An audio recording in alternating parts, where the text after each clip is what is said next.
নওগাঁর ছুরি বলে কথা, কাঁচর চড়া না পারলে হবে? নওগাঁর ছুরিরা সবকিছুতে 100তে 100। তো হ্যালো বন্ধুরা, আসসালামু আলাইকুম। সবাই কেমন আছেন? আমি তো আলহামদুলিল্লাহ ভালোই আছি। তো চলো বেশি কথা না কয়ে ভিডিও শুরু করি। তো আমি ক্যাব বলে গোসল করে আইছি। তো আমার বোন কষা গাছর চরকটা আম পার আমগুলো সবগুলা পেকে গেছে, ধূপ ধূপ করে পড়ছে। সবাই পুরে কেড়ে নিয়ে চলে যাচ্ছে, আমরা নাগালও পাচ্ছি না আমের। তো এটা কিন্তু এখনকার ভিডিও নয়, এখনকার ভিডিও ভাবে কেউ যেন ভুল করে না, এটা ঈদের দুদিন পরের ভিডিও। এখন তো আমি আম খাওয়া মানে চোখেও দেখছি না, আনা ছাড়া। বাড়ির যে কদিন আসো না সেই কদিন আম খাইছি আর কি, গাছতে পারে পারে পাকা আম। যদিও আমার গাছ হচ্ছে অনেক ভয় ভয় লাগছিল, যদি পড়ে যায় বিয়া শাদি কিচ্ছু হবে না, হাত ঠ্যাং ভাঙলে। আমরা খোড়াকার কে বউ করে ঘরত তুলবে কও। প্রায় 4 বছর ধরে সেরকম ভাবে গাছের চড়া হয়নি। আগে অবশ্য একবার নেওয়ার গাছ তুলি না, তারা বড় গাছে 3 তো চড়া হয় না। আর যদি এই গাছটা বড় নয় তা আমি চোখ দেশন উঠে আর আম পড়ো চলো। বাগানের নাক খুঁজলে আমের গাছ। আগে আমার ঘরে আমের কত বড় বাগান আসলে, এখন সেই বাগান টাগান কিছুই নাই, 2টা গাছ আছে বাড়ি চুড়ে, সেই গাছের থেকে আম পাড়ে খাওয়া হয়। এটা হলো কাঁচা মিঠা আম, নাক ফুজলি আর কি, কাঁচা মিঠা নয় নাক ফুজলি, এই জন্য কাঁচাও খাতে সেই টেস্ট।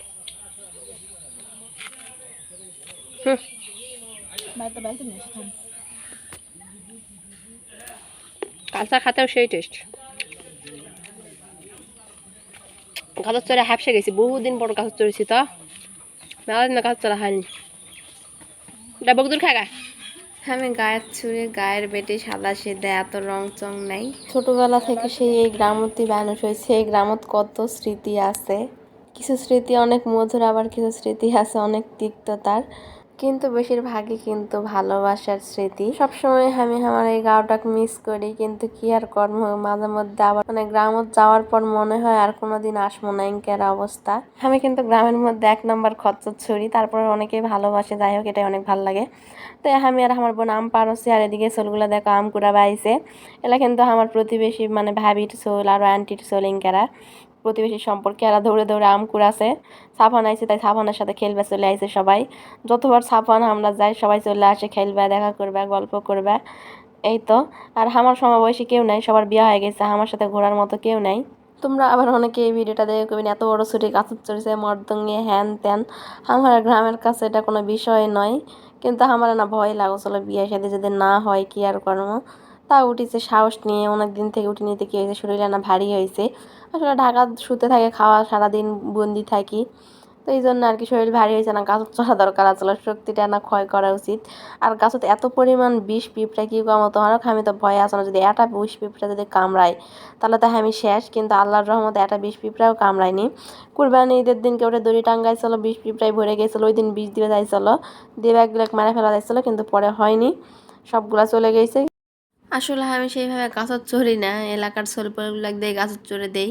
তো এখন কেউ নাই, ওই তো আমি চন্ন খারাপ দুপুরবেলা গোসল করেছি কেবলই, কেউ নাই, ওই জন্য আমি চন্ন আর আমার ভাইটা কেউ নাই বাড়িতে। আসলে মানুষের নজর হয় আর কি কম।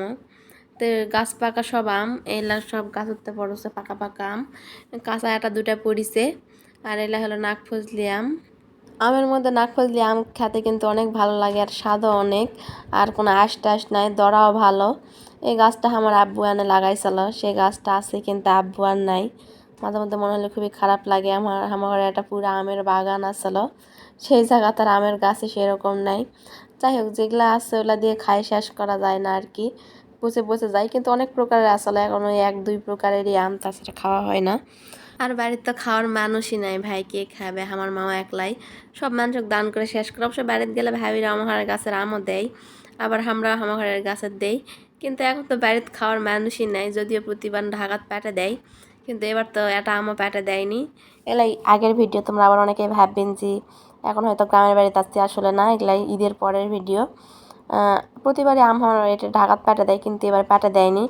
আসলে আমার ভাইয়ের অনেক সমস্যা, আমার মায়ের সমস্যার কারণে পাটা দেওয়া পারেনি। কেঙ্গা খাতে কাঁচা আম তো কাটে খাওয়ার চেয়ে এরকম ফাটে খাওয়া বেশি মজা। মুখে না দি ফাটে খেতে হবে। গাছের চড়ে মেলাগুলো আম পারিছি, হাফসে গেছি, একবারে গাওয়া পুরে ধুয়ে গেছে, তারপর পুরে ফাটে গেছে, একদম পাকা গাছ পাকা। আমি খাচ্ছি এটা কাঁচা, এই একটা, আর আমার বোন এটা খাচ্ছে, ওটা কাঁচা পরে ফাটে গেছে। এই দেখো, এটা কাঁচা মিঠা, এই জন্য টেস্ট আছে। হ্যাঁ কাঁচা মিঠা তো, এটা মজা হবে এটা। এটা এখন আমি খামো।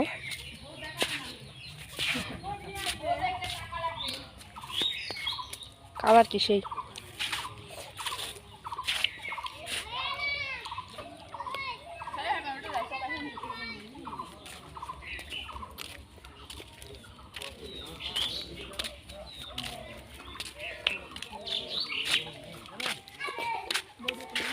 আমগুলা কুড়া তুলো, তোর মাও কিন্তু ব্যাগ মাসে দিয়ে শ্বাস করবে, তা নিয়ে আর আওসা।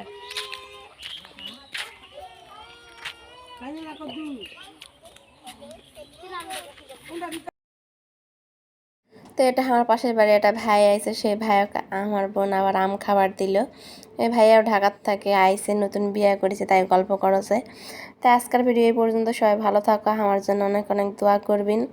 আর ভিডিওটা ভালো লাগলে লাইক কমেন্ট শেয়ার করে দেন। আল্লাহ হাফেজ।